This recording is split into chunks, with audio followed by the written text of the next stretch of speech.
જય શ્રી કૃષ્ણ ફ્રેન્ડ્સ, આજે આપણે કાળા તલની ચીકી બનાવવાના છીએ। હું તમને અહીંયા બતાવી દઉં છું કેટલી ક્રિસ્પી અને પતલી ચીકી બની છે। તો ચીકી માટે આપણે જાડા તળિયાવાળું એક વાસણ લેવાનું છે। એમાં આપણે 2 વાટકી કાળા તલ લેવાના છે। તમે કાળા તલની જગ્યાએ સફેદ તલ પણ લઈ શકો છો। હવે આપણે સતત ચલાવતા રહીએ અને તલને શેકી લેવાના છે અને ગેસની ફ્લેમ આપણે મીડિયમ રાખવાની છે। તલને શેકી અને ચીકીમાં લેવાથી ચીકીમાં સરસ તલની નટી ફ્લેવર આવશે, એટલે ચીકી ખૂબ જ ટેસ્ટી લાગશે। એટલે તલનો ઉપયોગ આપણે શેકીને જ કરવાનો છે, તલને શેક્યા વગર લેવાના નથી। અને તે તલ વધારે ના શેકાઈ જાય એ વાતનું ખાસ ધ્યાન રાખવાનું છે। જો તલ વધારે શેકાઈ જશે તો ચીકીમાં થોડો કડવો ટેસ્ટ આવશે, એટલે આપણે 1 મિનિટ જેટલું શેકી લેવાનું છે। તલ શેકાઈ ગયા છે, હવે આપણે એક પ્લેટમાં લઈ લઈએ અને એ જ વાસણમાં આપણે ગોળ સમારી લેવાનો છે। 2 વાટકી તલ લીધા હતા, એની સાથે જ આપણે 2 વાટકી ગોળ લેવાનો છે। અહીંયા મેં દેશી ગોળ લીધો છે, તમે બીજો કોઈ પણ ગોળનો ઉપયોગ કરી શકો છો।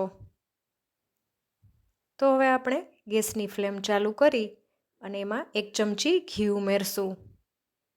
ઘી ઉમેરવાથી ચીકીમાં સરસ શાઇન આવશે અને ચીકી ખાવામાં ક્રિસ્પી અને આમ સોફ્ટ બનશે, એટલે ઘી નાખવાનું ભૂલવાનું નહીં।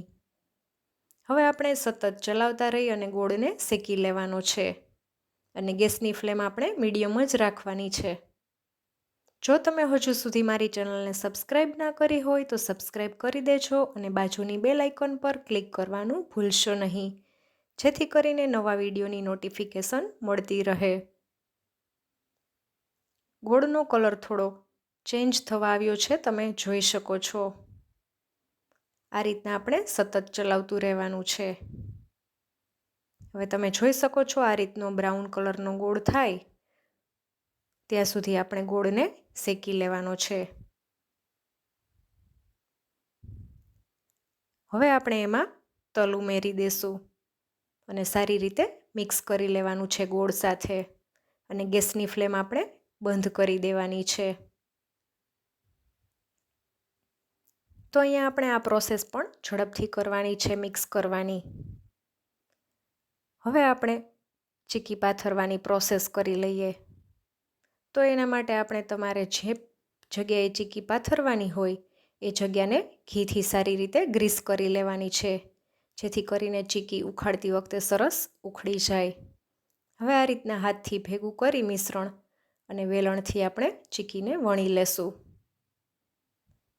જો અમુક જગ્યાએ આ રીતના ફાટી જાય તો આપણે હાથથી ભેગું કરી અને ફરીથી વણતું જવાનું છે, અને વણવાનું કામ પણ તમારે સ્પીડમાં જ કરવાનું છે। જો મિશ્રણ ઠંડુ થઈ જશે તો ચીકી સરસ વણાશે નહીં અને તમારી ચીકી જાડી બનશે।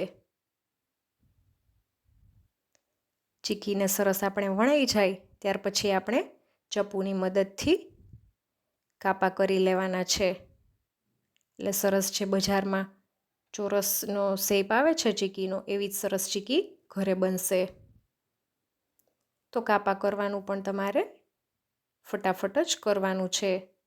જો ઠંડુ થઈ જશે તો કાપા નહીં થાય, એટલે મિશ્રણ થઈ ગયા પછી વણવાનું અને કાપા કરવાનું બધું જ કામ તમારે ફટાફટ કરવાનું છે, એ વાતનું ખાસ ધ્યાન રાખવાનું છે। હવે આપણે સરસ કાપા થઈ ગયા છે, તો આપણે ચીકીના સરખા પીસ કરી લઈએ। તો તમે જોઈ શકો છો કેટલી પતલી અને ક્રિસ્પી ચીકી બની છે। તો એક વખત આ રીતે ચોક્કસથી ટ્રાય કરવી। તો આપણે હવે ચીકીને પ્લેટમાં લઈ લઈએ। તો એક વખત આ રીતે ચોક્કસથી ટ્રાય કરજો ફ્રેન્ડ્સ, અને મને કમેન્ટ કરીને જણાવજો કે રેસીપી કેવી લાગી। ફરી મળીશું નવા વિડીયો સાથે, ત્યાં સુધી આવજો।